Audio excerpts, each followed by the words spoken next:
యేసయ్యా నీవే నా ప్రాణము, నీవంటే నాకెంతో ఇష్టము. యేసయ్యా నీవే నా ప్రాణము, నీవంటే నాకెంతో ఇష్టము. Praise the lord. ప్రభువైన యేసుక్రీస్తు వారి యొక్క పరిశుద్ధమైన నామములో లోకరక్షకుడు అనేటువంటి ఈ కార్యక్రమం తరపున మీ అందరికీ కూడా శుభములు తెలియజేస్తూ ఉన్నాం. ప్రతి ఉదయం 6 గంటల నుండి యూట్యూబ్లో మరి దీవెనవాణి అనే కార్యక్రమాన్ని ప్రసారం చేస్తూ ఉన్నాం.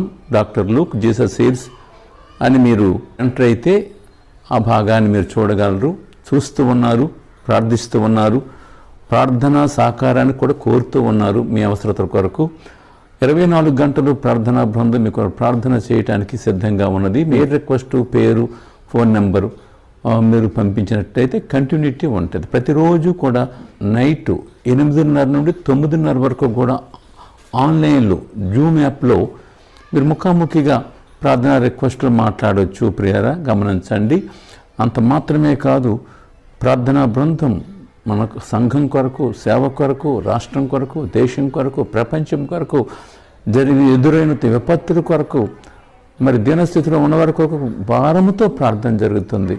అందువల్ల మరి మీరందరూ ప్రార్థనల వల్లే ఈ పరిచర్య ముందుకు వెళుతుంది. అందుని బట్టి మీ అందరికీ మా యొక్క హృదయపూర్వక వందనాలు. ఈ దినాన్ని మన ధ్యానాంశము ఏమి అనంటే, మరణమును తప్పించుకొనగలవాడు ఎవడు? మరణము అనేది అందరికీ సంప్రాప్తమగును అని ప్రసంగి 7 అధ్యాయంలో మనం చూస్తున్నాం. రాజులు చనిపోయినారు, ఘనులు చనిపోయినారు, శాస్త్రవేత్తలు చనిపోయినారు, జ్ఞానులు చనిపోయినారు, సామాన్యులేమి సామంతులేమి అందరూ కూడా చనిపోయినారు, చనిపోతూ ఉన్నారు. గర్భములో పిండము మొదలుకొని వృద్ధుల వరకు కూడా వయసుతో నిమిత్తం లేదు, అందరూ చనిపోతూ ఉన్నారు. అందువల్ల మరణము అనేది అందరికీ వస్తుంది. అలెగ్జాండర్ ద గ్రేట్ అనేటువంటి మాసిదోనియాలో ఒక చిన్న రాజ్యమును పరిపాలన చేస్తున్నటువంటి ఒక 33 ఏండ్ల యవ్వనస్తుడు క్రీస్తుపూర్వం 356, 323 ఆ ప్రాంతంలో అతడు జీవించాడు. ప్రపంచమును గడగడలాడించాడు. మహాచక్రవర్తి అని పేరుగాంచాడు. అయితే ప్రపంచాన్ని గడగడ వణికించినాడు. కానీ అతడు ఒక చిన్న దోమను బట్టి ఈ లోకయాత్రను ముగించినాడు, గగనము చేరినాడు. అంత బలవంతుడు, చక్రవర్తి, ప్రపంచాన్ని గడగడలాడించిన వాడు, ఎవరికీ లొంగినవాడు, శరీరానికి లొంగిపోయినాడు. అతడు ఈ లోకయాత్ర ముగించేటువంటి సమయంలో అతడు ఒక మాట చెప్పాడు. ఏమంటే, చనిపోయినటువంటి ఆ చివరి యాత్రలో ఆ పెట్టికి బయట నా చేతులు పెట్టమన్నాడు. దాని అర్థం ఏమి అంటే, నేను భూలోకమునకు ఏమీ తీసుకొని రాలేదు, నేనేమీ తీసుకొని పోలేదు, వచ్చినట్లుగానే వెళుతున్నాను అని అర్థం. అందువల్ల అందరూ చనిపోతూ ఉన్నారు. మరణాన్ని తప్పించుకొనగలవాడు ఎవడు భూలోకములో లేడు అని మనం చూస్తున్నాము. అన్ని జాతుల వారికి, అన్ని కులముల వారికి, అన్ని మతముల వారికి, అన్ని తెగల వారికి, అన్ని గుంపుల వారికి కూడా మరణము వస్తుంది. అందువల్ల దైవవాక్యంలో మనం చూస్తున్నాము. కీర్తన 89:48లో, మరణము చూడక బ్రతుకు నరుడు ఎవడు? పాతాళము వశము కాకుండా తను తాను తప్పించుకొనగలవాడు ఎవడు? ఎవడు తప్పించుకోలేడు. మరణము 2 విధాలుగా మనం చెప్పొచ్చు. ఒకటి, శరీర సంబంధమైన మరణం అందరికీ వస్తుందని మనం చూచాం. క్రైస్తవులు కూడా చనిపోవాలి, భక్తి చేసిన వారు కూడా చనిపోవాలి. అయితే ఆత్మ సంబంధమైన మరణము అనేది ఒకటి ఉన్నది. అది కొందరికి మాత్రమే వస్తుంది. అది 2వ మరణం, ఆరని అగ్నిగుండం. అది ఎవరికి వస్తుంది అని అంటే, యేసు ప్రభువుని వారి జీవితంలో ఎరుగక, యేసు ప్రభు సకల మానవాళి పాపక్షమాపణ కొరకు కలువరి శిలువలో చిందించిన ఆ యొక్క యవ్వన పరిశుద్ధ రక్తధారల బట్టి ఎవరైతే వారు కడుగబడరో, శుద్ధీకరణ పొందరో, వారు మాత్రమే ఆ రెండవ మరణంలోనికి వెళ్ళిపోతారు. మరణము తరువాత ఏమిటి? యోబు గ్రంథం 14వ అధ్యాయం 10వ వచనంలో ఉన్నది ఏమంటే, మరణమైన తరువాత నరులు ఏమైపోదురు అనే మాట ఉంది. ప్రసంగి గ్రంథంలో 12వ అధ్యాయంలో 7వ వచనంలో దానికి జవాబు, మొన్నైనది వెనుకటి వలె మొన్నైపోవును, ఆత్మ తను దయచేసిన దేవుని యొద్దకు పోవును. అందువల్ల నరులు ప్రాణము విడిచిన తర్వాత వారు ఏమైపోదురో నీకు తెలుసునా? జ్ఞానులు ఈ విషయాన్ని అర్థం చేసుకోలేకపోతూ ఉన్నారు. ఇప్పుడారా, అందువల్ల నీవు మరణించిన తర్వాత నీ గమ్యం ఏమిటో నీకు తెలుసునా? చాలామంది అనుకుంటారు, ఒక పుణ్యకార్యం చేస్తే భక్తిగా ఉంటే ఏదో భక్తిగల కుటుంబంలో మరలా పుడతాము అని కొందరు, లేకపోతే గోవై పుడతాము, లేకుంటే జంతువై పుడతాము అని రకరకాలుగా వారు అర్థం చేసుకుంటూ ఉన్నారు.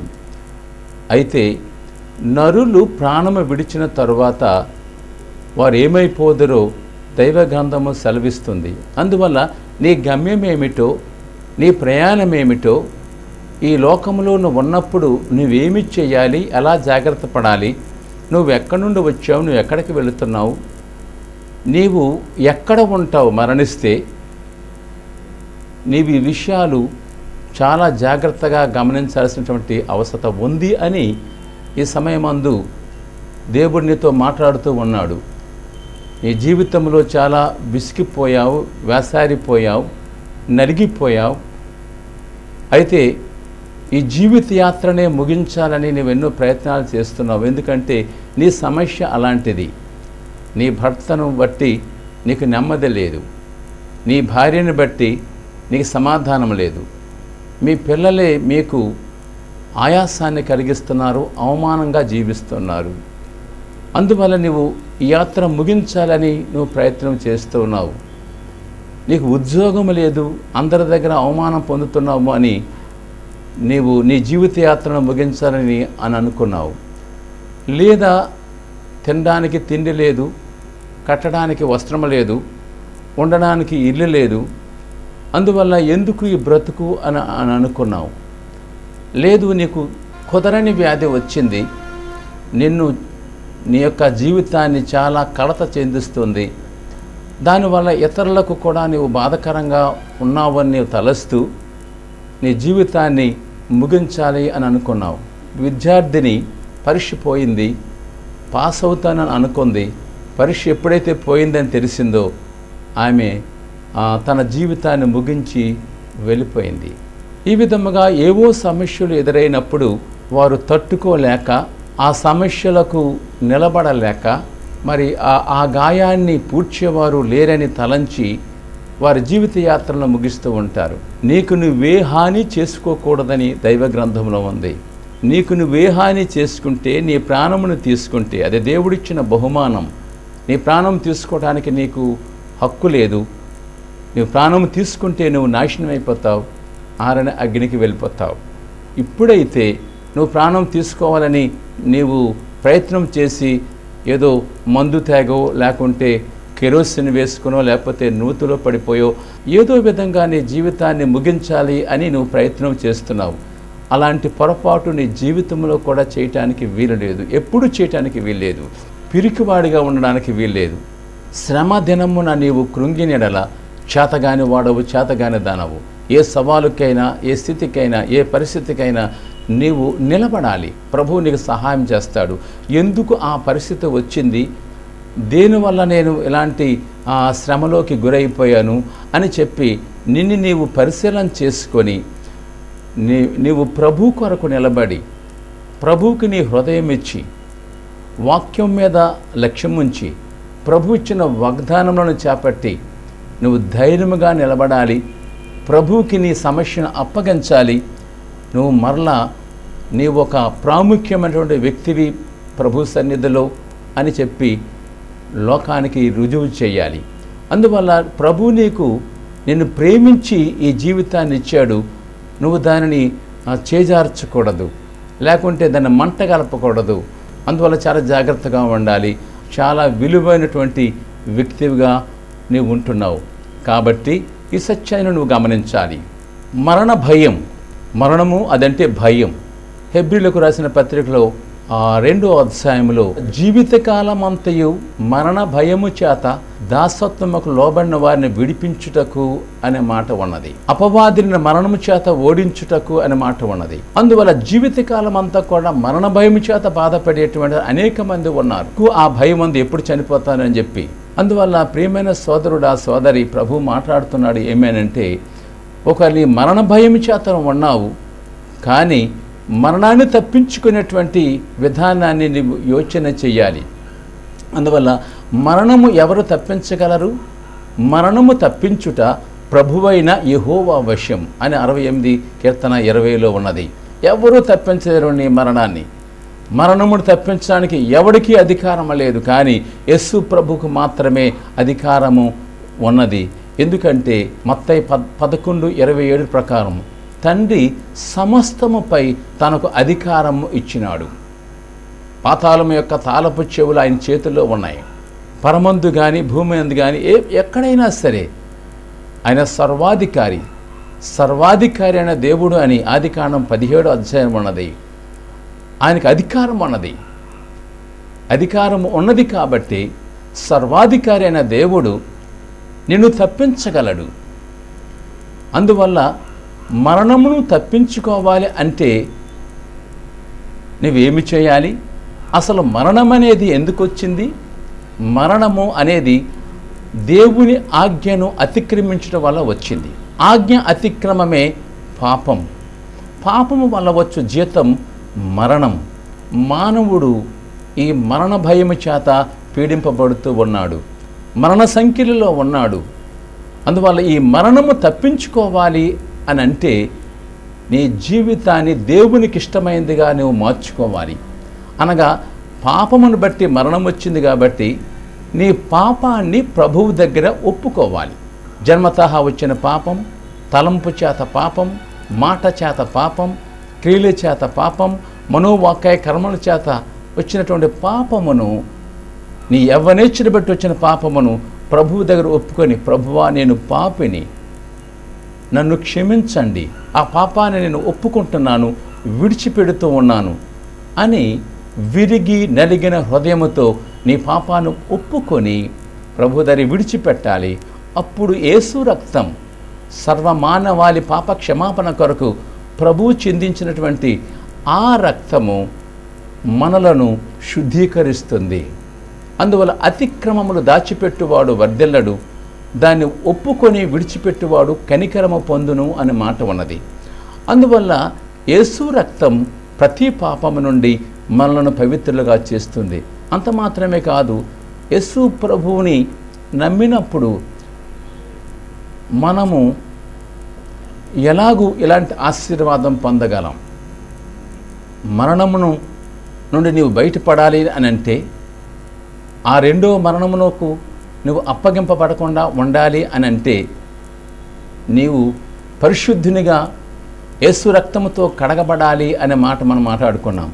అంత మాత్రమే కాదు, యేసు ప్రభు మరణమును బంధించినాడు, మరణమును ఓడించినాడు, మరణమును జయించినాడు, మరణపు ముళ్ళు విరిచినాడు. ఎంతోమంది మహానుభావులు ఈ లోకానికి వచ్చారు, గొప్ప గొప్ప ఘనకార్యాలు చేశారు, రాజ్యాలు స్థాపించారు, చక్రవర్తులయ్యారు, ఏలికలుగా పాలన చేశారు, కొంతమంది మతాలు కూడా స్థాపించారు.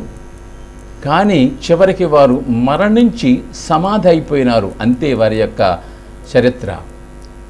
అయితే యేసు ప్రభు దేవాతి దేవుడుగా ఉండి భూలోకమునకు మానవాకారుడుగా వచ్చి పాప భయము చేత పాపముతో నలిగిపోయి మరణ భయము చేత వారు జీవిస్తూ ఉండగా, పాప సంఖ్యలకు వారు బానిసలై ఉండగా, అట్టి వారిని విడిపించడానికి, పాప శాపము నుండి విడిపించడానికి, మరణ బంధకం నుండి వారిని తప్పించడానికి యేసు ప్రభు తన యొక్క ప్రాణమును దానము చేశాడు సిలువలో. తన అమూల్యమైన రక్తాన్ని ఒలికించాడు. అంత మాత్రమే కాదు, సమాధి చేయబడ్డాడు. 3వ దినాన్ని సమాధిని గెలిచి, సాతానును గెలిచి, మరణపు ముళ్ళు విరిచి అతడు సజీవుడిగా లేచినాడు. దేవునికి మహిమ కలుగును గాక. ఇది చరిత్ర.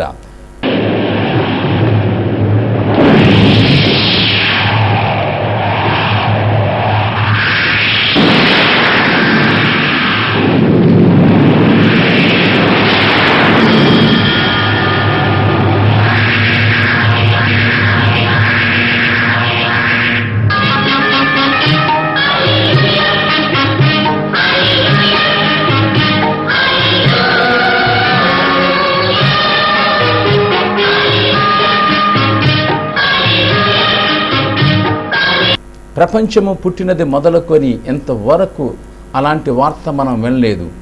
మరణమును జయించి లేచిన వాడు యేసు ప్రభు ఒక్కడే. అతడు సజీవుడు అనే మాట ఉన్నది. అందువల్ల మరణమును బంధించిన వాడు మరణ బంధకాలను నేను విడిపించగలడు. నమ్మగలవా ఈ సత్యాన్ని? యేసు ప్రభు దగ్గర రాగలవా మరణం తప్పించుకోవడానికి? మరణపు ముళ్ళు విరిచిన వాడు నిన్ను మరణ బంధకాల నుండి తప్పించగలడు. మరణమును జయించిన వాడు నిన్ను ఆ మరణ శాపము నుండి వెలుపలకు తీయగలడు. ప్రేమైన సోదరి సోదరుడా, గమనించండి. మరణములో నుండి జీవములోనికి దాటిపోవాలి అంటే మనం ఏమి చేయాలి? మంచిదే, మరణ భయం ఉన్నది.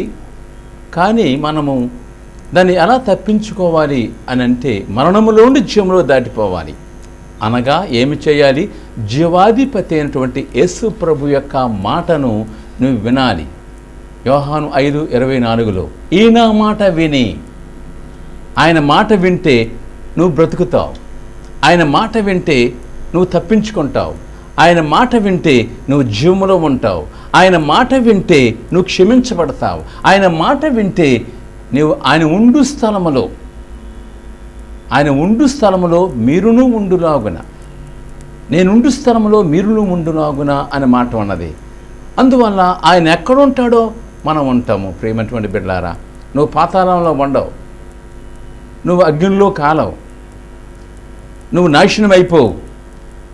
యుగాలు కూడా ప్రభుతో కూడా మనం ఉంటాం. అందువల్ల ఈ నా మాట విని, ఆయన మాట అగ్ని వంటిది, ఆయన మాట సుత్తి వంటిది, ఆయన మాట జీవముతో కూడింది, ఆయన మాట మనకు ఆశీర్వాదంతో కూడింది, ఆయన మాట మన ధైర్యపరిచేది. నువ్వు కృంగిన స్థితిలో ఉన్నప్పుడు ఈ జీవితాన్ని ముగించాలని నువ్వు నలిగిపోతున్నావు. ప్రియమైన సోదరి సోదరుడా, గమనించు. నీ భర్త నీకు అన్యాయం చేశాడు కానీ యేసయ్య నీకు అన్యాయం చేయడు. నీ భార్య నీకు అన్యాయం చేసింది కానీ యేసయ్య నీకు అన్యాయం చేయడు. నీ పిల్లలు నీకు అన్యాయం చేశారు, యేసయ్య నీకు అన్యాయం చేయడు. నీ ఉద్యోగం, నీ అధికారులు నీకు అన్యాయం చేశారు, నీకు రావాల్సిన ప్రమోషన్ ఇంకొకరికి ఇచ్చేశారు. ఇగో నీ యొక్క ప్రొఫెషనల్ కోర్సులో నువ్వు ఫస్ట్ క్లాస్లో ఉండాలి, కానీ నీ మీద గ్రెడ్జ్ పెట్టుకొని నేను ఫెయిల్ చేశారు, అందుకే నువ్వు కృంగిపోయావు. ప్రేమ బిడ్డ, ఆలోచన చేయి. యేసు ప్రభు నీకు అన్యాయం చేయడు. యేసు ప్రభు నీకు అవమానం తీసుకురాడు. ఆయన మాట నీకు జీవపు ఓట. ఆయన మాట నీకు ఛాయాన్ని ఇస్తుంది. ఆయన వాగ్దానం నిన్ను బలపరుస్తుంది. చెప్పన సఖ్యం కానీ మహిమయుక్తమైన సంతోషాన్ని నువ్వు చూస్తావు. అందులో మరణ ఛాయల్లో ప్రయాణం చేస్తున్నావు, మరణము పొందాలని అపేక్షిస్తున్నావు, ఈ జీవితాన్ని ముగించాలని నువ్వు అనుకుంటున్నావు. ప్రేమటువంటి బిడ్డ, ఆలోచన చేయి. యేసు ప్రభు నీతో మాట్లాడుతున్నాడు. ఏ స్థలంలో నువ్వు కృంగిపోయావో, ఏ స్థలంలో నువ్వు బలహీనమైపోయావో, ఏ స్థలంలో తృణీకరింపబడ్డావో, ఏ స్థలంలో నువ్వు నలిగిపోయినావో, ఏ స్థలంలో నీవు అవమానం పొందేవో, ఆ స్థలంలోనే ప్రభు నిన్ను ఘనపరుస్తాడు. ఆ స్థలంలోనే ప్రభు నిన్ను నిలబెడతాడు. ఆ స్థలంలోనే నీవు అనేకులకు ఆనిముత్యముగా ఆశీర్వాదంగా ఉంటావు. నమ్మగలవా? ఎప్పుడు ఆయన మాట నువ్వు నమ్మితే, ఆయన నీతో చెప్పింది నువ్వు చేస్తే, ఆయన నామమందు నువ్వు విశ్వాసం ఉంచితే, నువ్వు ఏదైనా అతని విరోధంగా పాపము చేస్తే నువ్వు ఒప్పుకొని విడిచిపెడితే, ప్రభువా నన్ను కరుణించు తండ్రి, ఈ దీనస్థితిలో ఉన్నాను, నన్ను జ్ఞాపకం చేసుకో బాబు. ఈ కుదరని రోగము నన్ను ఇబ్బంది చేసి నన్ను నలిపేస్తుంది, బాధ పెడుతుంది. రాత్రులు నిద్ర లేదు, కంటికి నిద్ర కరువైపోయింది, వైద్యం చేసుకోవడానికి దారి లేదు, నాకు సహాయం చేయవారు లేరు. సహాయం ఎక్కడి నుండి వచ్చును? కొండల తట్టు నా కన్నులు ఎత్తుచున్నాను. ఎత్తగలవా నీ కన్నులు యేసయ్య వైపు? ఆయన మన కొండ, ఆయన మన కోట, మన శైలము, మన దుర్గము. అందుని బట్టి ప్రేమటువంటి సోదరి సోదరుడా, ఆలోచన చేయి. యేసు ప్రభు నీతో మాట్లాడుతున్నాడు. మరణము నువ్వు తప్పించుకోవాలి, జీవములో నువ్వు ఉండాలి. ఎంతకాలం? యుగ యుగములు. ఆయన ఉన్నంతకాలం, ఆయన సన్నిధి ఉన్నంతకాలం, ఆయన రాజ్యము ఉన్నంతకాలం. ఎంతకాలం? యుగ యుగములు. లేకపోతే నువ్వు ఎక్కడుంటావు? ఎక్కడుంటావు అంటే ఆరని అగ్నిలో నువ్వు నలిగిపోతావు, కాలిపోతావు. ఆ దినములలో మరణము వెదకుదురు, కానీ అది వారికి దొరకదని ఉన్నది. అంటే అంత శ్రమ తట్టుకోలేక నువ్వు మరణాన్ని వెతుకుతావు. అందువల్ల దయచేసి ప్రియమైన సోదరి సోదరుడు ఆలోచన చేయి.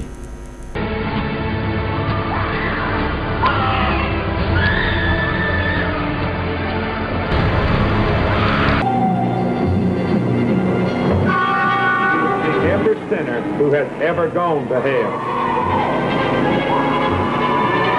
అందువల్ల మరణం అంటే నువ్వేదో అనుకుంటున్నావు, ఎవరో ఏదో చెప్తే నువ్వు నమ్ముతున్నావు. నమ్మవద్దు. మరణము ఈ లోకయాత్ర ముగించావా, నీవు పాతాళానికి పోవాలి. పాతాళాన్ని తప్పించుకోవాలని అనుకుంటే జీవాధిపతి అయినటువంటి ఆయన మాటను మనము వినాలి. ఆయన నామమందు విశ్వాసం ఉంచాలి. మన హృదయాన్ని ఆయనకు అప్పగించాలి. ఆయన చెప్పింది మనము చెయ్యాలి. అందువల్ల ఆయన మీతో చెప్పినది చేయుడి అనే మాట ఉన్నది. ఒక మాట ఉన్నది 11 అధ్యాయము 25లో 26లో యోహాను సువార్త, నా యందు విశ్వాసం ఉంచువాడు చనిపోయినను బ్రతుకును. దేవునికి మహిమ కలుగును గాక. ప్రియమైన సోదరుడి, ఈ మాట వింటున్నావా? ఎవరు చెప్పింది ఈ మాట? యేసు ప్రభు తన స్వయాన పలికిన మాట. లోకంలో ఎవరు చెప్పగలరు ఈ మాట? ఎవరికి ఆ ధైర్యం ఉంది చెప్పడానికి? యేసు ప్రభు సర్వాధికారి అయిన దేవుడు కాబట్టి, మరణమును జయించినాడు కాబట్టి, మరణపు ముళ్ళు విరిచినాడు కాబట్టి, సాతానుకు సిగ్గు కలిగించినాడు కాబట్టి, జయోత్సాహముగా తన యొక్క విజయోత్సాహాన్ని లోకానికి చాటినాడు కాబట్టి, సాటి లేనివాడు కాబట్టి చెప్పాడు, నా యందు విశ్వాసం ఉంచువాడు చనిపోయినను, ఒకవేళ చనిపోవచ్చు కానీ వాడు బ్రతుకుతాడు. బ్రతికి నా యందు విశ్వాసం ఉంచువాడు మరెన్నటికీ చనిపోడు. దేవునికి మహిమ కలుగునుగాక. ఎంత నిరీక్షణతో కూడిన మాట, ఎంత ధైర్యాన్ని, ఎంత ప్రోత్సాహాన్ని కలిగించేటువంటి మాట యేసు ప్రభు యొక్క మాట. నా యందు విశ్వాసం ఉంచువాడు చనిపోయినను బ్రతుకును. బ్రతికి నా యందు విశ్వాసం ఉంచువాడు ఎన్నటికీ చనిపోడు. యేసు ప్రభు జీవము గల దేవుడు, మరణంపై అధికారం కలిగిన వాడు కాబట్టి మరణించిన లాజరు 4 దినాలు సమాధిలో ఉంటే మాటతోనే సజీవంగా లేపినాడు. లాజరు, నిద్ర నుండి లేచి వెలుపలికి రా.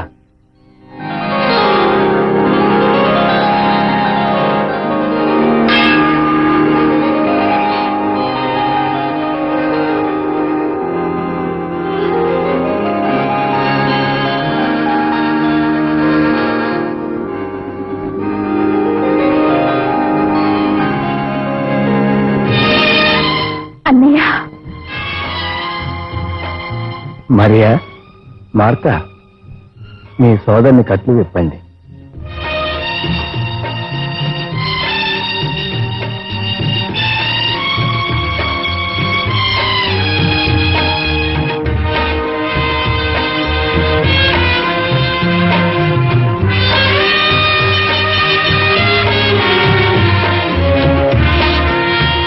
ప్రభు, నీ ప్రేమామృతం వల్ల నాకు మరలా జీవాన్నిచ్చు. కలకాలం నీ సేవ చేసుకుంటూ బ్రతుకుతాను. అలాగే చనిపోయిన వారు అనేక మందిని యేసు ప్రభు లేపిన సంఘటనలు ఉన్నాయి. ప్రియమైన బిడ్డ, పాపముల చేత అపరాధములతో సచ్చిన స్థితిలో ఉన్న నిన్ను జీవముగా నడిపించడానికి యేసు ప్రభు సిద్ధముగా ఉన్నాడు. కాబట్టి కుమారుడైన యేసుక్రీస్తుని నువ్వు ముద్దు పెట్టుకో. కీర్తన గ్రంథం 2:12 కుమారుని ముద్దు పెట్టుకునడి, లేని యెడల ఆయన కోపించును. అందువల్ల మరణము తప్పింపబడి జీవంలోనికి వెళ్ళి యుగ యుగాలు ఆయనతో ఉండాలి, సంతోషముతో, ఆనందముతో, పరిశుద్ధులతో, దేవదూతలతో ఆయన గొప్ప నామాన్ని మహిమపరచాలి అని అనుకుంటే కుమారుడని యేసుక్రీస్తుని నువ్వు ముద్దు పెట్టుకోవాలి, నువ్వు విశ్వసించాలి, నువ్వు నమ్మాలి. అందువల్ల ప్రభువును నమ్మి పాపక్షమాపణ పొంది ఆ మరణము దాటి జీవములో ఉండాలి అని యేసయ్య పేరట ఈ మాటలు మీకు మనవి చేస్తున్నాం. ప్రార్థన చేసుకుందాం ప్రియారా. ఎలాంటి సమస్యలో ఉన్నావు, ఎలాంటి బాధలో ఉన్నావు, ఎలాంటి ఇబ్బందులు నలిగిపోతున్నావు, ప్రభువు నీతో మాట్లాడుతున్నాడు. ప్రభు ఈ క్షణమందే నిన్ను తాకి నీకు స్వస్థతనిస్తాడు. ఈ క్షణమందే నిన్ను దర్శించి నీకు విడుదలనిస్తాడు. ఈ క్షణమందే నిన్ను దర్శించి నీకు ఓదార్పునిస్తాడు. ప్రార్థన చేద్దాం. ప్రేమల మా తండ్రి, మీ నామాన్ని ఘనపరిచి గొప్ప చేస్తున్నాం. ఇదిగో ప్రభువా, ఎంతోమంది మరణ భయము చేత వారు పీడింపబడుతూ ఉన్నారు. మా తండ్రి, మరణము తప్పించుకోలేక పాతాళానికి పోతున్నారు. మా ప్రభువా, మా తండ్రి, అట్టి వారిని మీ చేతులకు అప్పగిస్తున్నాం. మా తండ్రి, మరణము జయించిన జీవాధిపతివి కాబట్టి మీకు వందనాలు చెల్లిస్తూ, ప్రభువా, అనారోగ్యంగా ఉన్నవారిని ముట్టండి. కుటుంబ సమస్యల్లో ఉన్నవారిగా వాడికి విడుదల చేసి నెమ్మదివ్వండి. ఆ కుటుంబ సమస్యను గలిబిలి చేస్తున్న సాతాన్ని యేసు నామములో బంధిస్తూ మీకు మహిమ చెల్లిస్తూ యేసు నామములో స్తుతించి ప్రార్థిస్తున్నాము తండ్రి. ఆమేన్. తండ్రి, కుమార, పరిశుద్ధాత్మ త్రియేక దేవుని దీవెన ఇదేన బిడ్డ నిత్యము తోడే నడిపించునుగాక. ఆమేన్. మరణానికి విజయం వేదన్నాడు, మరణపు ముళ్ళును విరచి గెలిచాడు. మరణానికి విజయం వేదన్నాడు, మరణపు ముళ్ళును విరచి గెలిచాడు. మరణించిన వారిని బ్రతికించాడు యేసు, మరణించిన వారిని బ్రతికించాడు. మానవాళి బ్రతుకులనే మార్చివేసినాడు, మానవాళి బ్రతుకులనే మార్చివేసినాడు. హోసన్నా హల్లెలూయా, హోసన్నా, హోసన్నా హల్లెలూయా, హోసన్నా, హల్లెలూయా, హోసన్నా, హోసన్నా హల్లెలూయా, హోసన్నా, హోసన్నా హల్లెలూయా, హోసన్నా, హల్లెలూయా, హోసన్నా. యేసయ్య లేచినాడురా, మరణము గెలిచినాడురా, సమాధి తెరచినాడురా, సాతాను ఓడినాడురా. యేసయ్య లేచినాడురా, మరణము గెలిచినాడురా, సమాధి తెరచినాడురా, సాతాను ఓడినాడురా.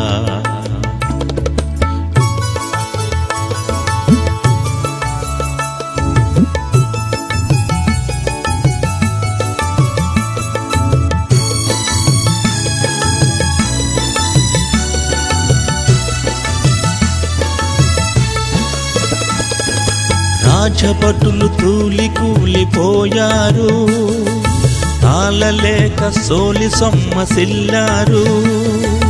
రాజభటులు తూలి కూలిపోయారు, తాళలేక సోలి సొమ్మసిల్లారు. ధరణియే దద్దరిల్లి వణికింది, అప్పుడే ధరణియే దద్దరిల్లి వణికింది. ఉండలేక బండయే ఊడి దొర్లిపోయింది, ఉండలేక బండయే ఊడి దొర్లిపోయింది. హోసన్నా హల్లెలూయా, హోసన్నా, హోసన్నా హల్లెలూయా, హోసన్నా, హల్లెలూయా, హోసన్నా, హోసన్నా హల్లెలూయా, హోసన్నా, హోసన్నా హల్లెలూయా, హోసన్నా, హల్లెలూయా, హోసన్నా. యేసయ్య లేచినాడురా, మరణము గెలిచినాడురా, సమాధి తెరచినాడురా, సాతాను ఓడినాడురా. యేసయ్య లేచినాడురా, మరణము గెలిచినాడురా, సమాధి తెరచినాడురా, సాతాను ఓడినాడురా. ఎలుగెత్తి పాడరా విజయ గీతిక, ఎలుగెత్తి పాడరా విజయ గీతిక, లోకానికి చాటరా ఈ శుభవార్త, లోకానికి చాటరా ఈ శుభవార్త. యేసయ్య లేచినాడురా, మరణము గెలిచినాడురా, సమాధి తెరచినాడురా, సాతాను ఓడినాడురా. యేసయ్య లేచినాడురా, మరణము గెలిచినాడురా, సమాధి తెరచినాడురా, సాతాను ఓడినాడురా. యేసయ్యా నీవే నా ప్రాణము, నీవంటే నాకెంతో ఇష్టము. యేసయ్యా నీవే నా ప్రాణము, నీవంటే నాకెంతో ఇష్టము.